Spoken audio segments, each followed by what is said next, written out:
Hi Elizabeth, Chris here, and I'll just walk you through a couple of ways of changing the colour. You'll notice I'm in Camera Raw, image is already open for us, and I won't go into anything else today, but hopefully this will give you an idea.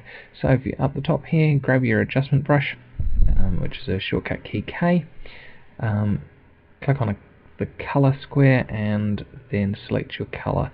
In this case you wanted pink, so we'll go with a red, and you can paint that red straight on. Now it's not as nice as Photoshop, where you can put a layer mask around everything and keep everything under control, but it does give you a decent degree of ability. You see that the brush at the moment is quite a well feathered brush. There's no hardness to the edge.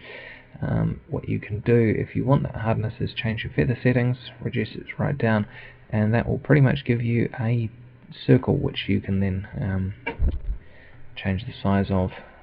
It's probably way too big for us to work with, and you've also got your default keys on the keyboard, so I'm pressing Control and plus. It lets you zoom in and then lets you just paint in the specific pieces that you want. Again, if we want to undo just a little bit of that, we can click Erase, and we can erase it, and you'll see that that's slightly feathering the erasure, the bit that it's erasing, and again you can decrease the amount of feathering or increase it depending on whether or not you're after a soft or a hard edge. So that's one option. I'll zoom back out, so that's Control minus. There we go. Now if we go back into the standard tints, etc., there's a couple of options. You can crank up the vibrancy and crank up the saturation. That's only really changing the colour that's already there, which isn't particularly helpful for you.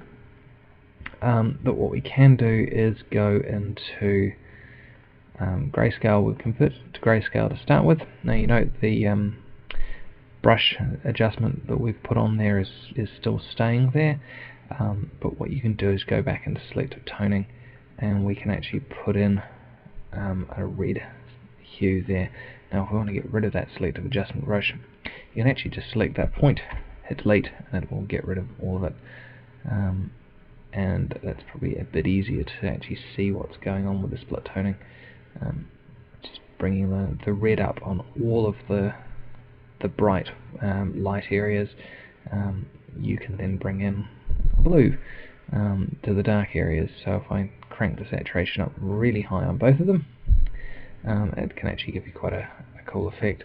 And you can change the balance, so the more blacks or more areas are considered black and therefore go blue, or you can make it so that more areas are considered a red and considered light and therefore actually turn that reddy pink. So yeah, hopefully that gives you a little bit more understanding of how you can change your colour.